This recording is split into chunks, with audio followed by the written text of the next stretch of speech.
9:25, Gobierno de la Mañana, Gobierno de la Z101. En nuestra ronda de comentarios es el momento de escuchar la participación de nuestra compañera Julieta Tejada. Buenos días. Muy buenos días, José Luis Mendoza y Cervantes. Los buenos días para don Bienvenido Rodríguez y con él pues un saludo especial a todo ese equipo de la parte técnica y de producción que hace posible cada día este Gobierno de la Mañana. Los buenos días a don Álvaro Albelo Hijo. Nuestra invitación reiterada como cada día para que el pueblo dominicano sintonice esta Z101 de lunes a viernes de 6 a 7 con la hora de don Álvaro. Los buenos días a mis compañeros aquí en esta cabina histórica, a mi compañera Susana Gotró de UIN y al país que desde muy temprano pues conecta con esta Z101, el Gobierno de la Mañana, para saber lo que pasa aquí y lo que pasa allá. Miren, señores, yo me quiero referir sobre los actos de violencia que han involucrado en los últimos tiempos a adolescentes. Y esos actos de violencia van desde las bandas, las pandillas que últimamente han aflorado con más fuerza, con más violencia y que están en su gran mayoría conformadas por adolescentes y ocasionando la pérdida de vida a otros adolescentes. Quiero referirme también a esa violencia que ya se extrapola a las escuelas. Y esa es una de las que deberíamos analizar por separado y deberíamos buscar la manera. Pienso que es mucho más fácil el control de esa violencia que se está dando en las aulas. Porque las aulas se supone es un entorno controlado, no así, por ejemplo, las calles donde están las pandillas, que en cualquier momento surgen, salen, y no necesariamente pues las autoridades tienen la información, saben en el momento en que se está realizando un acto de violencia, que no debería ser así, porque ya a esta altura de juego nosotros deberíamos tener no solamente suficientes cámaras en en todo el perímetro del Gran Santo Domingo y otros municipios importantes del país, sino también un monitoreo en tiempo real, que es lo que real y efectivamente va a prevenir hechos de violencia. Pero miren, señores, lo que está pasando en las escuelas es para preocuparnos de verdad, que como sociedad, para preocupar a las autoridades.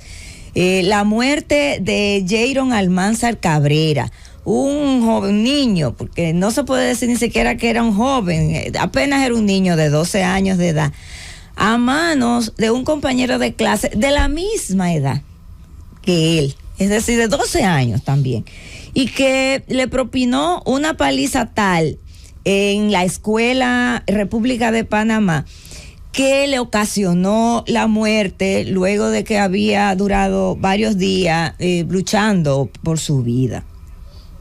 Y yo, cuando uno ve y lee estas informaciones, uno dice, bueno, ¿qué hicieron las autoridades de ese plantel?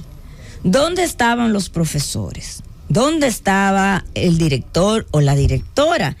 ¿Dónde estaban los otros niños, quizá de más edad, adolescentes, si los había en la escuela? Porque no se trata de un hecho que lo ocasionó un joven porque cogió y le dio un disparo de manera introspectiva y sorpresivamente pues nadie pudo hacer nada. Se habla de que es una paliza. Una paliza implica un tiempo dándole golpe a otro niño. Además de que la familia denuncia de que el acoso del jovencito victimario o autor de la paliza había sido permanente. Pero hay algo más, Julieta, que otras veces hemos abordado cuando hemos hablado de este tema. A mí me preocupa muchísimo que se aborda poco cuando se habla de los resultados académicos, que son muy importantes, el elemento psicoafectivo. El joven dominicano en estos momentos en las escuelas es muy poco lo que está aprendiendo, no solo de matemáticas o de otras cosas, sino lo que está aprendiendo de la empatía, ponerse en el lugar de los otros de ser compasivo y de incluso entender hasta cuando los jóvenes, porque los niños pelean, discuten, es normal y yo creo que lo va a hacer siempre, de entender cuál es el límite de mi ira, cuál es el límite de mi enfado, y que ese límite no puede ser acabar con la vida de otro. Yo de verdad me pongo a pensar desde hace 20 días, ¿qué estará pasando en el aula donde ahora habrá una silla vacía? ¿Qué estarán pensando esos niños? O los padres de los niños que les preocupe esto, si es que les preocupa a algunos. ¿Qué estarán pensando de sus hijos que van a esa misma escuela? ¿Qué estarán pensando los que estaban alrededor del que dio palos, que dicen que no era solo un jovencito? Pero bueno, eso habrá que comprobarlo en las investigaciones. Así es, entonces uno dice, bueno, ¿qué hicieron en ese momento? ¿Verdad? No hicieron nada, pero ¿qué hicieron antes de que sucediera este hecho atroz que acabó con la vida de este niño de 2 años? Sí, hay testigos que dicen que este otro niño pues lo acosaba permanentemente. Entonces, el ministro habla de la disciplina en el aula y tocó ese tema, creo que fue en su primer discurso público, si mal no recuerdo. Hablaba de que había que volver a restaurar la disciplina en el aula. Hablaba de que había que volver a involucrar a los padres en ese proceso enseñanza-aprendizaje, que como bien señala José Luis Mendoza, no es solamente matemáticas, no es solamente ciencias naturales y sociales, no es solamente lengua española, que sí es muy importante y que también tenemos problemas ahí. Porque la situación de nuestras escuelas es que no es solamente que los estudiantes no están aprendiendo a leer, no están aprendiendo a comprender lo que leen, no están aprendiendo a sumar, a multiplicar y a restar. Es que además no están aprendiendo a convivir, a tolerar, a perdonar, a respetar. No están aprendiendo lo que es el valor a la vida, lo que es el respeto a sus compañeros, lo que es el respeto a sus maestros. Hace unos meses atrás salieron varias informaciones donde maestros y profesores decían que le tenían temor a los alumnos, no se atrevían a corregirlos. Entonces yo pregunto, bueno, y ya en este tiempo suficiente que ha tenido el ministro para tomar decisiones en ese sentido, porque él llegó con una idea muy clara de la situación y llegó con un diagnóstico. Entonces, ¿qué se ha hecho, señor ministro? ¿Qué se ha hecho? Porque lo que estamos viendo es una espiral de una violencia que pareciera que no tiene límites. Mira, no me toca a mí porque no es mi rol. Pero a este ministerio al menos hay que reconocerle el intento, sobre todo con la aprobación del Código de Conducta, de aportar algo. ¿Dónde estaban quienes son el cordón, el vehículo de transmisión de ese código, que son los maestros? No es separado el gremio de esa discusión.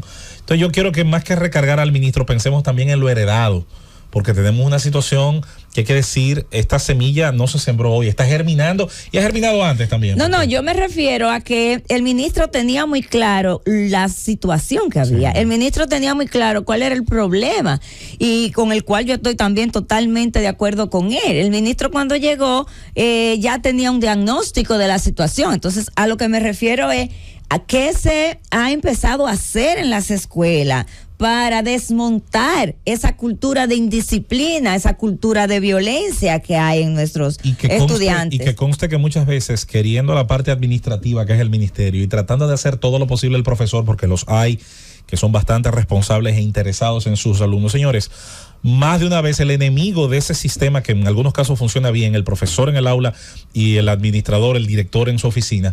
Entonces el problema es el padre, que no le gusta que a su retoño le llamen la atención, ni que lo disciplinen. Más de un padre ha ido a entrarle a trompar a un profesor que le llama la atención. Por eso mismo decía el ministro, y yo recuerdo que en ese momento hizo un comentario apoyándolo. Decía el ministro en ese momento que había que involucrar a los padres en ese proceso, porque los padres tenían que saber qué está pasando en el aula, pero no solamente saber qué está pasando en el aula por si a sus hijos le están haciendo bullying, No, es saber qué está pasando en el aula con respecto al comportamiento de su hijo. ¿Qué está pasando? ¿Por qué su hijo no está aprendiendo todo lo que debería aprender? ¿Qué está pasando en el aula con ese hijo que está teniendo una conducta que no es la que corresponde a un niño de 12, 11, 10, 14, 15, 16 años? De eso es que se trata. Entonces, definitivamente que la escuela como sistema en este momento tiene la misma situación, de los mismos retos que tiene la sociedad como ecosistema. Es decir, hay un problema serio de indisciplina, de que los jóvenes entienden que la violencia es el camino para resolver todos sus diferencias, sus problemas, sus vacíos, su rebeldía, que muchas veces traen incluso porque vienen de un hogar violento, donde vienen de un hogar donde la violencia es el día a día en sus casas, es lo que ven entre sus padres, o que si no tienen el papá y la mamá y lo que tienen es a la mamá, es muy probable que sea también que por producto de actos de violencia que esa mujer esté sola. Entonces es una cadena. Yo pienso que además de lamentar profundamente el hecho de la muerte de este niño de 12 años, de lamentar profundamente el hecho de que otro jovencito pues le cercenaran su mano, que aunque se la pudieron implantar, pues no tiene, parece que no va a tener suficiente movilidad.